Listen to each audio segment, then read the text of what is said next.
In this lecture, we will examine globalization, including global trade and multinational corporations. Globalization is important to geographers to understand how humans have connected with others from distant places in terms of economics and development. Globalization is defined as the increasing interconnectedness and interdependence among the world's population, places, and institutions. Globalization is not a new concept. It has been occurring throughout history, such as the spice trade routes established hundreds of years ago. However, globalization has, through technological breakthroughs, skyrocketed in the 20th century with the invention of the computer, internet, airplanes, and telephone. We now have large container ships that transport goods across oceans. The internet placed us into this global dimension faster than anything else because it is now cheap and extremely easy to get information from all over the world. Globalization got its roots from capitalism and international trade. We no longer buy and use products made solely in the U.S. We get things from all over the world and vice versa. Globalization today has evolved into both a wider and deeper process through horizontal expansion via rapid flows of goods, people, and ideas between places, and a vertical expansion through global policies and formal agreements between countries and groups of countries. The United Nations and the World Trade Organization were basically created to handle global relationships. Contemporary globalization has become more complex because the number of people have increased with a wide range of cultures, politics, and economic policies and are more diverse. We now compete on a global level, not just within a country or even local. There are 5 major factors that have encouraged globalization. One is capitalism, based on the need to provide goods and services at the best prices, which spurs competition. 2, advances in technology. Again, transportation and telecommunication, the cell phones, internet, have created a cheaper, faster, farther scenario. 3, cost of doing business has come down considerably. 4, the flow of financial capital has increased. Capital is defined as financial, social, intellectual, or other assets that are derived from human creativity and are used to create goods and services. And 5, on an international scale, we have instituted formal policies, laws, and agreements that support all of the above. The photo shows international tourism and globalization. Tourists now travel to the ends of the earth, including Antarctica, shown here. Growth in international tourism highlights the importance of mobility to globalization. Worldwide, the number of international tourist arrivals reached 990 million in 2011. That's an 83% increase since 1995. The major players in globalization are multinational corporations, or also sometimes called transnational corporations. These are companies that own offices or production facilities in one or more other countries, as well as their own, and are called foreign affiliates.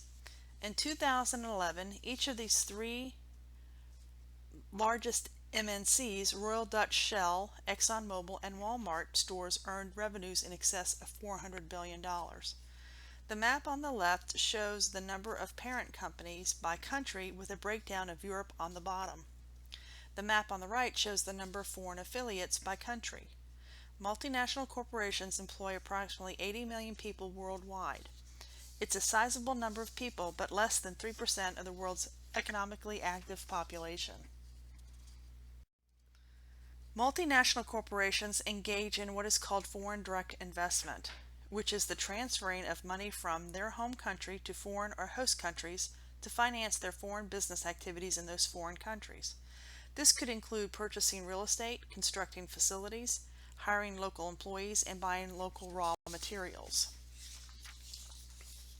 However, this is not always great for the host country for several reasons. 1, local companies may not have the financial resources to compete with these bigger entities, which could put them out of business. 2, FDI helps the MNC improve its business more than it helps the host country. 3, MNCs may retain knowledge and technologies via patents without sharing it with the host country or others. And 4, these MNCs may engage in exploitation of cheaper local resources, both with people and raw materials, causing corruption and abuse fueled by greed. Wealth attracts FDI. Looking at the chart, we can see that Europe usually surpasses all other regions in the value of FDI inflows, sometimes quite substantially. Sharp declines correspond with recessions and other changes in the investment climate. The picture on the left depicts new building construction in Sudan, supervised by a Chinese engineer, as an example of Chinese FDI in Sudan. Historically, most trade occurred among developed countries. As globalization proceeds, trade and investment among developing countries in Asia and Africa continue to grow. Let's look at some examples of globalization. Take a look at this picture. What do you see? You see McDonald's and KFC, both American companies. What else do you see? How about Chinese lettering at the top of the building and various places around the building? Also, European style architecture around the building, maybe Greek columns and statues. This building looks a lot like it could be some sort of food court, right? Where do you think this building is located? If you thought China, you're right. This is a prime example of globalization, a mix of different cultures blended together, also called hybridization. Let's examine this picture. The photo is a sign in a McDonald's restaurant in Hong Kong which advertises extra value meals in both Cantonese and English. Many multinational corporations sell products and have locations around the world, so they must advertise in dozens of languages. McDonald's, for instance, has restaurants in 119 countries.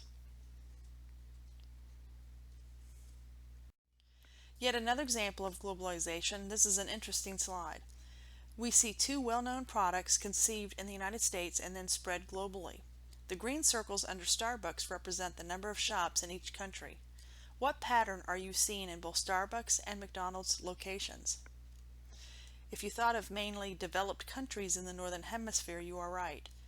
Why might you think these companies are not in most of Asia or Africa? Look at the jump in Starbucks stores from 1999 to 2003. The number of global stores jumped dramatically during that 15-year period, and I'm sure it has increased since then as well. Also look at the components of each Starbucks cup of coffee: coffee, paper products, and sugar. Where are those components coming from? Mainly other countries. This is called outsourcing. We use labor and material from another country to manufacture our products sold in the United States and worldwide. This mini video lecture contains two separate questions. Please pause the video and answer the following. 1. How has globalization made the world smaller? And 2. Give a reason to explain why so many foreign affiliates locate in the United States.